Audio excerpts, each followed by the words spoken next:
¿Qué tal? Les habla Jorge Gestoso. En el programa de hoy, la denuncia del presidente colombiano Gustavo Petro que se ha dado el primer paso de un golpe de Estado en su contra con otro notable invitado, Federico García Naranjo, analista político desde Bogotá. Federico García Naranjo, una cálida bienvenida al programa. Hola Jorge, un placer como siempre estar aquí. Federico, el presidente Gustavo Petro dijo en sus palabras textuales: hoy se ha dado el primer paso de un golpe de Estado contra mí como presidente constitucional, y siguió diciendo: el Consejo Nacional Electoral, un organismo administrativo infiltrado por los mismos politiqueros que han gobernado durante décadas nuestro país, ha formulado cargos en mi contra y continúa diciendo: esto viola la Constitución y mi fuero. Son cargos infundados. Llamó a la movilización social y al apoyo internacional. ¿Qué está pasando, Federico? Efectivamente, ayer el Consejo Nacional Electoral, que es el órgano rector del poder electoral en Colombia, ha formulado un pliego de cargos contra la campaña del 2022, la campaña presidencial de Gustavo Petro, y contra el presidente por un aparente exceso en los gastos de campaña, una superación de los topes establecidos por la ley. En ese sentido, el presidente eh, dice que es el primer paso, pero no es el primer paso. Esto efectivamente es una estrategia de desestabilización y de golpe blando que busca desde prácticamente el principio del gobierno del presidente Gustavo Petro, busca debilitarlo al punto de que no pueda adelantar sus programas de cambio o, en el mejor de los escenarios para ellos, una destitución del presidente. Aquí esta estrategia se ha adelantado a través de varias formas, como por ejemplo una actividad saboteadora por parte de la bancada parlamentaria de la oposición, que se retira de las sesiones, que no permite el avance de los debates, apelando a que se venzan los términos y que las reformas no puedan ser aprobadas, superando los tiempos establecidos por la ley. Por otro lado, una campaña mediática feroz inclemente que busca magnificar todos los errores y ocultar los aciertos del gobierno para establecer la opinión de que el gobierno es corrupto y es ineficaz. Por otro lado, una movilización callejera que, si bien ha habido algunas movilizaciones nutridas, en general, pues ha sido tal vez de esta estrategia digamos, el frente más blando, más tibio de todos ellos, porque pues la ultraderecha no está acostumbrada a salir a la calle, y en ese sentido, pues la movilización popular ha estado sobre todo del lado de los sectores que apoyan al presidente. Y finalmente, una estrategia de lawfare, es decir, de utilización del sistema judicial para destituir funcionarios, revocarle quitarle la investidura a congresistas elegidos de la bancada del pacto histórico, eh,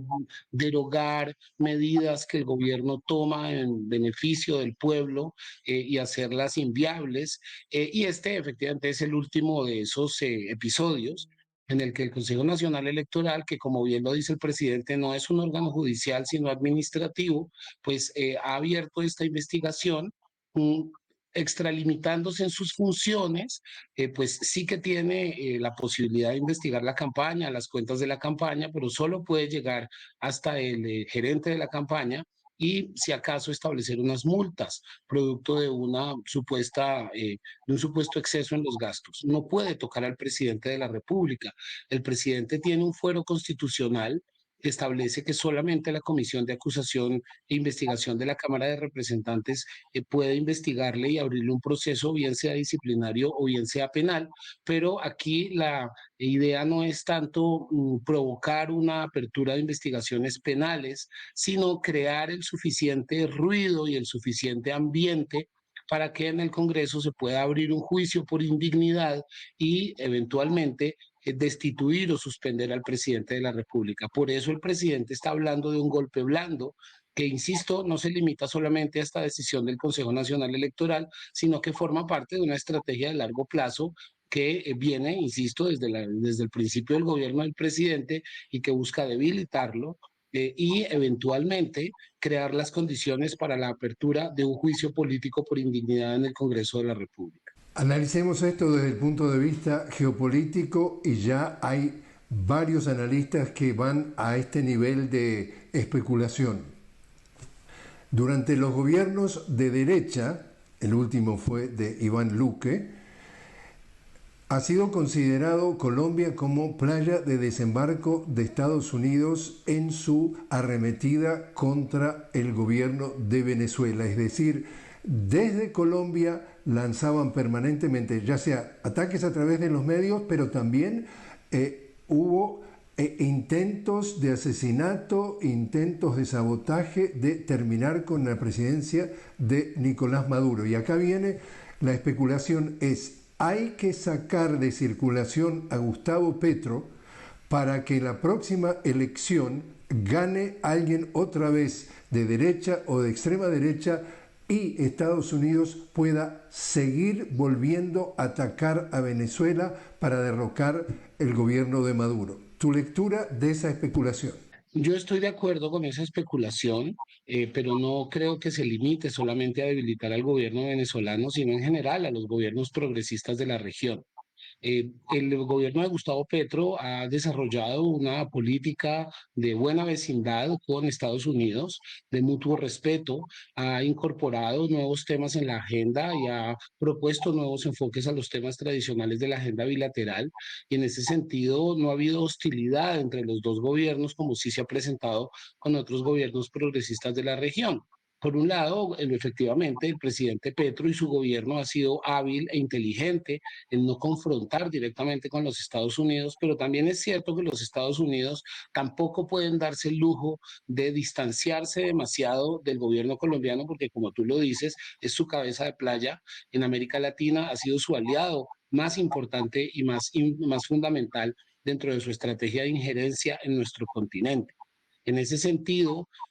pues los Estados Unidos están en su propia encrucijada porque no solamente tienen abiertos varios frentes de lucha, como en el genocidio en Palestina y en la guerra entre Ucrania y Rusia, sino que además en los últimos años pues ha perdido influencia sobre América Latina y es consciente que no puede apelar a las tácticas del pasado como los golpes militares o las sanciones, más allá de las que se aplican contra Venezuela, porque ya no tiene un panorama, ya no tiene un auditorio unánime a su favor en la región. Sí, ellos están, digamos, pendientes también del resultado de las elecciones el mes próximo, lo cual también definirá en buena medida el rumbo de las relaciones entre América Latina y los Estados Unidos.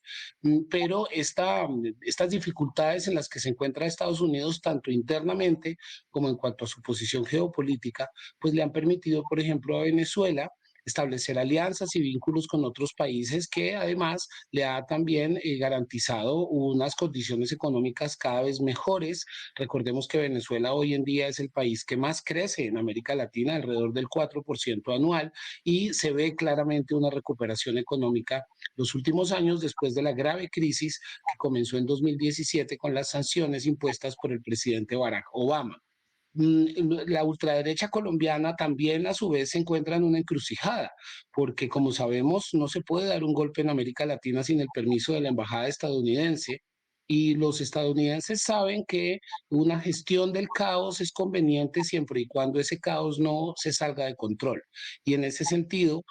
aprobar o dar permiso para que la ultraderecha pueda dar un golpe o una situación desestabilizadora pues llevaría al país a una situación de ingobernabilidad que no le conviene a nadie. Por eso yo veo a los Estados Unidos muy cautelosos frente a la posibilidad de derrocar al presidente Petro, pero nuestra ultraderecha es una ultraderecha fascista, criminal, golpista, que a pesar de que seguramente no cuenta con el permiso de la embajada para llevar a cabo un golpe blando o un golpe cruento, lo que sí es verdad es que ha adelantado esta estrategia de debilitamiento desde el principio. Entonces, creo que es un escenario en el que, si bien el presidente Petro no cuenta con mayorías en el Congreso y no tiene, digamos, en su contra a buena parte del empresariado y a buena parte de la clase política y a los medios de comunicación corporativos, también es cierto que tiene un enorme apoyo popular que se manifiesta en las calles cada vez que el pueblo es convocado por el presidente para defender y respaldar sus propuestas de reforma,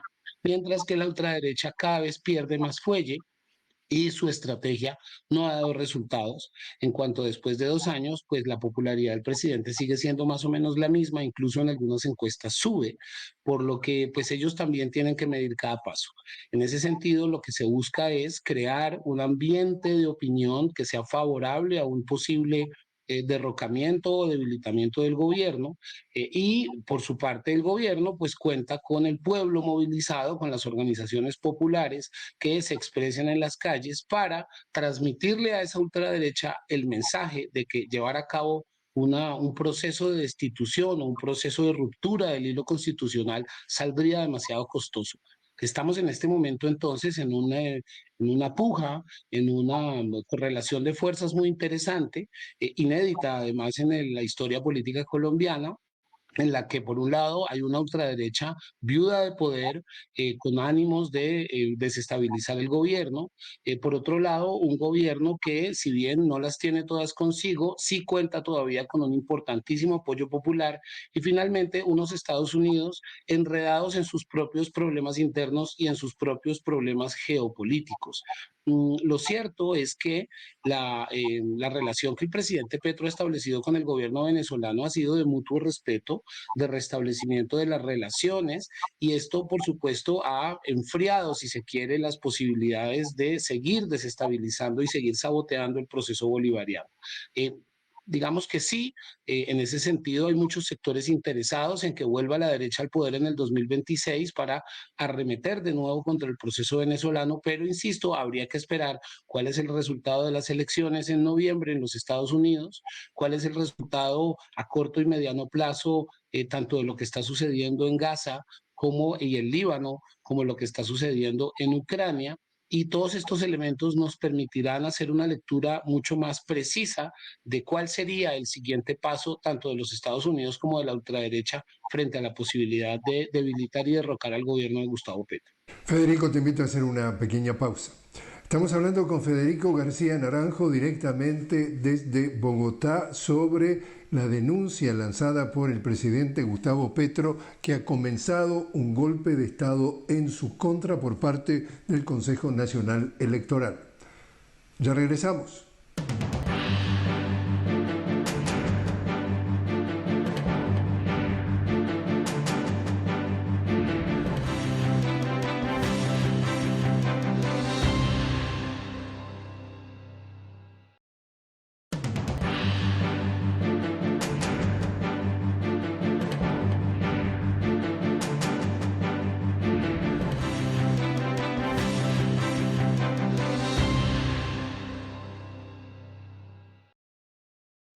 Continuamos hablando con Federico García Naranjo directamente desde Bogotá. Federico, analista político. Estamos hablando de la denuncia del presidente Gustavo Petro, que ha comenzado un golpe de Estado en su contra al iniciarse una investigación a través del Consejo Nacional Electoral.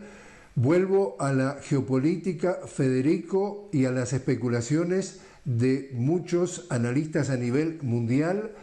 Estamos hablando de que hay un sionismo en Israel. Estamos hablando de que hay un sionismo a nivel global.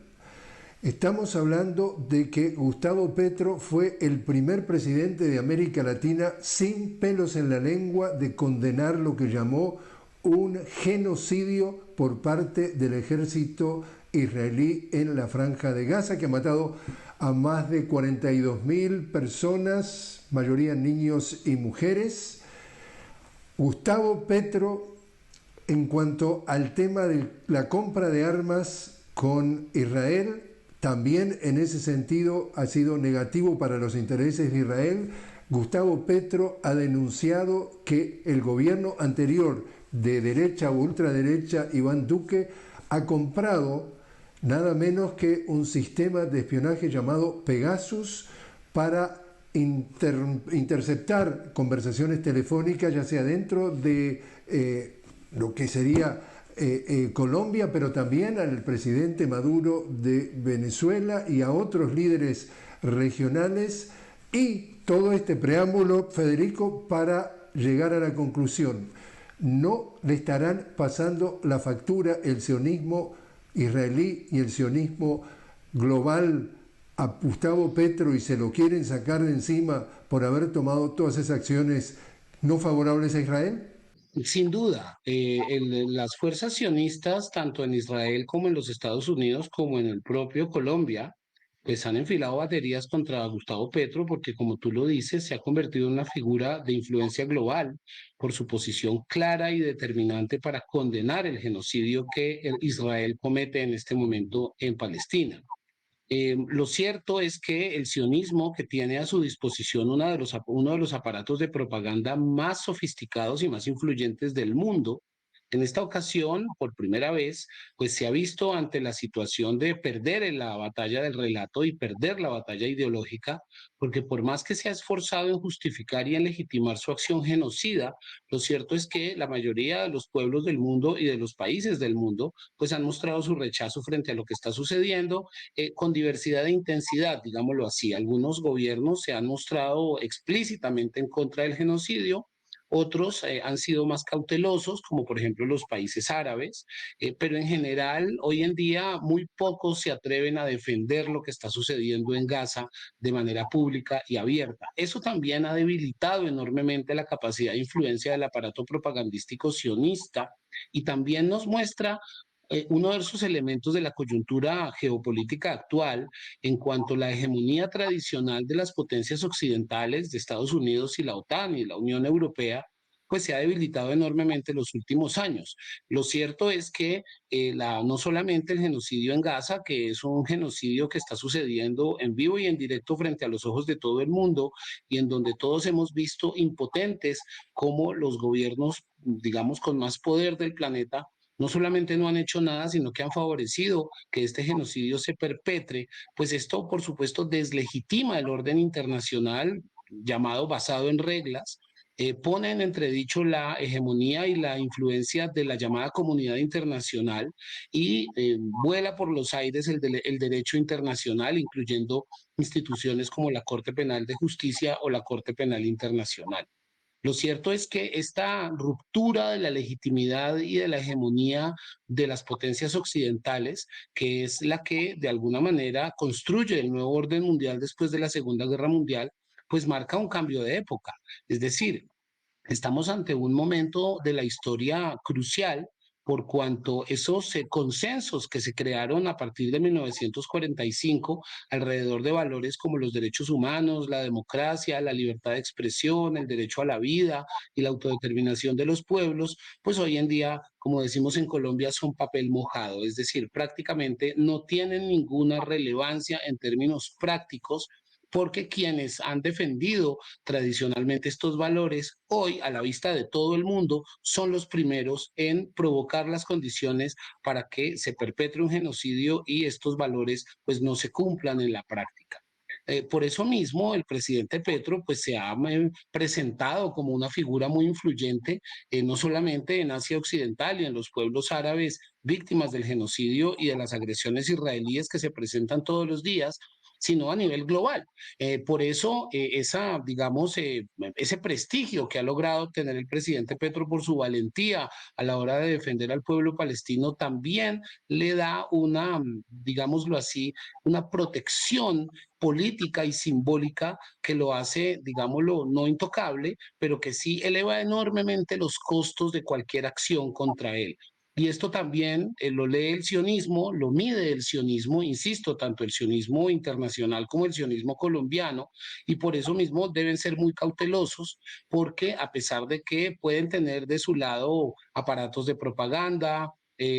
cortes y instituciones penales internacionales, e incluso también pues el uso de la fuerza, que ya se ha visto tampoco ha sido tan infalible como se tenía, como se suponía, ¿no? Que era, digamos, la capacidad del ejército israelí o del propio ejército de los Estados Unidos. Pues lo que hemos visto en los últimos meses es que justamente tienen muchos éxitos cuando se trata de bombardear niños y campamentos de refugiados, pero cuando se enfrentan directamente con hombres armados que les plantan cara, pues sus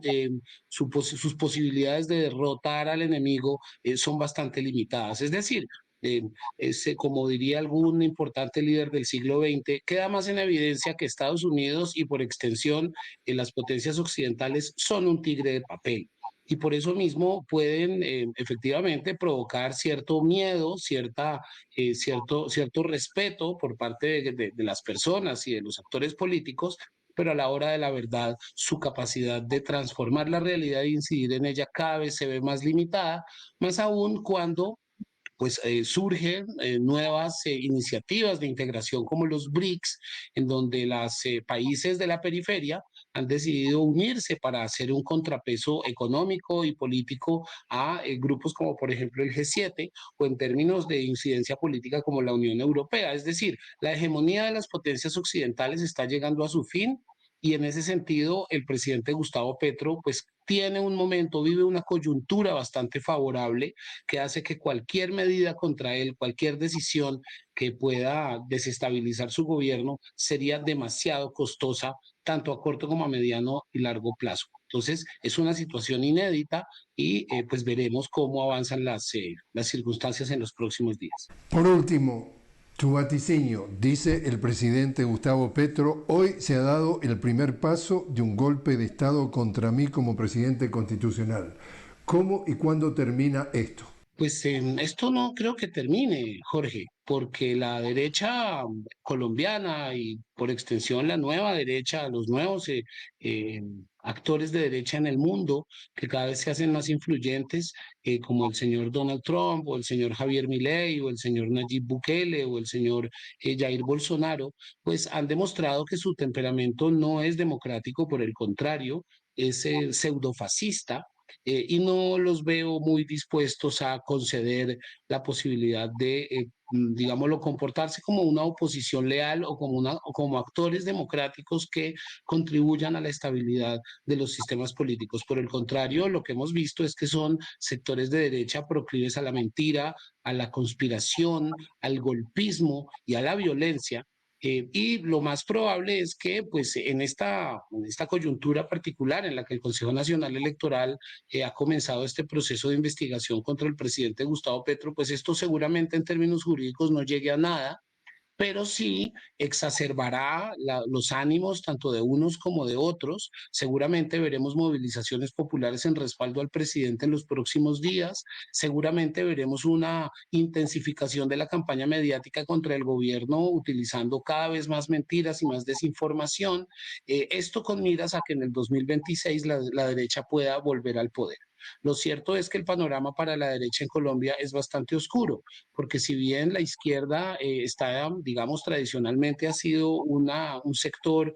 disperso y en donde ha sido difícil consolidar una propuesta unitaria, pues en este momento y por primera vez se avanza con pasos muy acelerados hacia la constitución de un partido político que pueda efectivamente consolidar esa unión de la izquierda y mientras tanto en las toldas de la derecha pues lo que vemos es un profundo desespero, mucha desunión entre sus actores, una grave preocupación por no lograr incidir de la manera como ellos quisieran en la opinión pública y digámoslo, unos intentos de lawfare que si bien efectivamente han logrado destituir a muchos funcionarios, algunos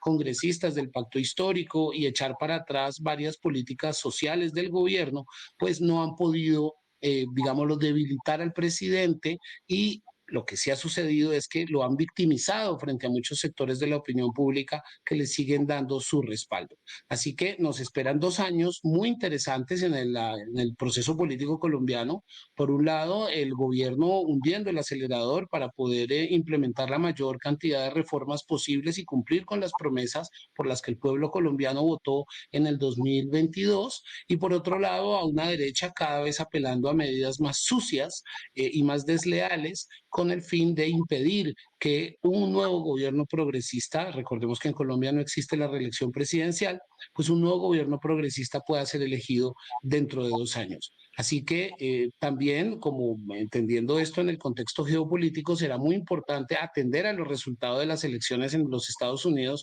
el noviembre próximo para más o menos saber cuál será la posición del nuevo gobierno estadounidense, bien sea del señor Donald Trump o de la señora Kamala Harris, frente a este proceso, este fin del gobierno colombiano en su último tramo, y también estar muy atento a las situaciones en la Franja de Gaza, en Líbano y en Ucrania, por cuanto la correlación de fuerzas pues cada vez se muestra más en contra de los intereses occidentales, y esto también debilitará la capacidad de los Estados Unidos de incidir en la política interna colombiana. Entonces pienso yo, Jorge, para resumir, que se viene una época de crispación, de aumento de la polarización, y por eso mismo es tan pertinente el llamado del presidente Gustavo Petro en su elocución de ayer a todas las organizaciones sociales y populares colombianas a que se movilicen, a que convoquen asambleas permanentes para discutir lo que está sucediendo y a que hagan presencia en las calles para transmitir el mensaje político de que